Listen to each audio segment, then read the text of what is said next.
ಕೋಲಾರಮ್ಮ ಕೆರೆ ಕೊಡಿ ಮುರಿದು ನೀರೆಲ್ಲ ಖಾಲಿ, ಅಧಿಕಾರಿಗಳು ಜಾಲಿ. ಮಂಜುನಾಥ್. ಕೋಲಾರ ಜಿಲ್ಲೆಯಲ್ಲಿಯೇ ಅತಿ ಸುಂದರ ಮತ್ತು ಹೆಸರುವಾಸಿಯಾಗಿರುವ ಕೋಲಾರಮ್ಮ ಅಮಾನಿಕೆರೆ ಕೆರೆ ಕೊಡಿ ಒಡೆದು 2 ವರ್ಷಗಳಾಗಿದೆ. ಮೀನುಗಾರಿಕೆ ಮತ್ತು ಸಣ್ಣ ನೀರಾವರಿ ಇಲಾಖೆ ಯಾವ ಅಧಿಕಾರಿಯೂ ಇತ್ತ ತಲೆ ಹಾಕಿಲ್ಲ. ಎಷ್ಟೇ ಮಳೆ ಬಂದರೂ ಕೆರೆಯಲ್ಲಿ ನೀರು ನಿಲ್ಲುತ್ತಿಲ್ಲ. ಈ ಕೆರೆಯನ್ನು ನಂಬಿ ವ್ಯವಸಾಯ ಮಾಡುವ ರೈತರು ಬೆಳೆಗಳಿಗೆ ನೀರಿಲ್ಲದೆ ನರಕಯಾತನೆ ಪಡುತ್ತಿದ್ದಾರೆ. ಇದರ ಬಗ್ಗೆ ಯಾವ ಅಧಿಕಾರಿಯೂ ಚಿಂತೆ ಮಾಡುತ್ತಿಲ್ಲ. ಕೆರೆಯಲ್ಲಿ ನೀರಿದ್ದಾಗ ಹರಾಜು ಮಾಡಲು ಮಾತ್ರ ಮೀನುಗಾರಿಕೆ ಇಲಾಖೆ ಓಡಿ ಬರುತ್ತಾರೆ. ಗಾಂಧಿನಗರದ ಬಳಿ ಹೊಡೆದಿರುವ ಕೊಡಿಯಿಂದ ಪ್ರತಿದಿನ ನೀರು ಚಿನ್ನಾಪುರದ ಕಡೆಗೆ ಹೋಗುತ್ತಿದೆ. ಅಧಿಕಾರಿಗಳ ಗಮನಕ್ಕೆ ತರಲು ಇಲಾಖೆಗಳಿಗೆ ಸುತ್ತಬೇಕು. ಅಧಿಕಾರಿಗಳು ಕಡಿಮೆ ಇರುವ ಕಾರಣ ಒಬ್ಬರೇ 2-3 ಕಡೆ ಚರ್ಚ್. ಇನ್ಫೋಸಿಸ್ ಸಮಾಜ ಸೇವೆಯಲ್ಲಿ ಅರ್ಧ ಕೆರೆ ನೀರು ನಿಲ್ಲುತ್ತಿಲ್ಲ. ಇಂತಹ ಕೆರೆಯಿಂದ ಮೀನುಗಾರರು ಬದುಕೋದು ಹೇಗೆ? ಟೆಂಡರ್ ಬೇರೆ ಕರೆದಿದ್ದಾರೆ. ಕೂಡಲೇ ಅಧಿಕಾರಿಗಳು ಪರಿಶೀಲನೆ ಮಾಡಬೇಕು. ಕೊಡಿ ದುರಸ್ತಿ ಸರಿಪಡಿಸಬೇಕು ಎಂದು ಬೆಸ್ತರ ಸಂಘದ ಸಂಘಟನಾ ಕಾರ್ಯದರ್ಶಿ ಕುರುಬರಪೇಟೆ ಮಂಜುನಾಥ್ ಆಕ್ರೋಶ ವ್ಯಕ್ತಪಡಿಸಿದ್ದಾರೆ.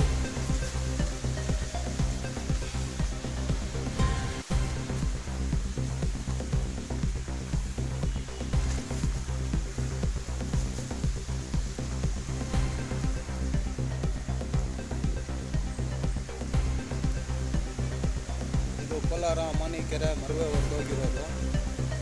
ಇದು ಹೊಡೆದೋಗಿ ಹತ್ರ 2 ವರ್ಷ ಆಗಿದೆ. ಇದುವರೆಗೂ ಮೀನುಗಾರಿಕೆ ಅಧಿಕಾರಿಗಳಾಗಲಿ ಸಣ್ಣ ನೀರಾವರಿಯವರಾಗಲಿ ಬಂದಿದ್ದನ್ನು ನೋಡಿಲ್ಲ. ಇಲ್ಲಿ ಈ ಥರ ನೀರು ಹೋಗ್ತಾನೆ ಇರುತ್ತೆ 24 ಗಂಟೆಮು.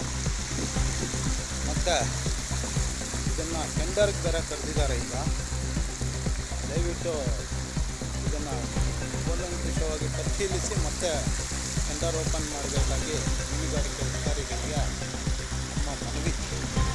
ದಯವಿಟ್ಟು ನೋಡಿ, ಇದನ್ನು ಈ ಥರ ಹೊಡೆದೋಗಿ 2 ವರ್ಷ ಮೇಲೆ ಆಗಿದೆ ಮರವೆ.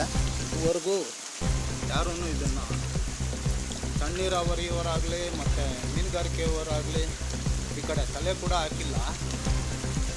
ನೀರು ಹೋಗ್ತಾ ಇದ್ರೆ ಮೀನುಗಾರರಿಗೆ ಯಾವ ಥರ ಇದರಲ್ಲಿ ಜೀವನ ಮಾಡೋಕ್ಕಾಗುತ್ತೆ ಕೆರೆನಲ್ಲೇ? ಈ ಕೋಲಾರ ಅಮಾನಿಕೆರೆ ಮರವೆ ಆಗಿದ್ದು. ದಯವಿಟ್ಟು ಇದನ್ನು ಕೂಲಂಕಷವಾಗಿ ಪರಿಶೀಲಿಸಿ ಮತ್ತೆ ಟೆಂಡರ್ ಓಪನ್ ಮಾಡಬೇಕಾಗಿ ತಮ್ಮಲ್ಲಿ ಮನವಿ ಮಾಡ್ಕೊತಾ ಇದ್ದೀವಿ. ಇದನ್ನು ಫಸ್ಟು ಪರಿಶೀಲಿಸಬೇಕಾಗಿ ಮನವಿ ಮೀನುಗಾರಿಕೆ ಅಧಿಕಾರಿಗಳಿಗೆ.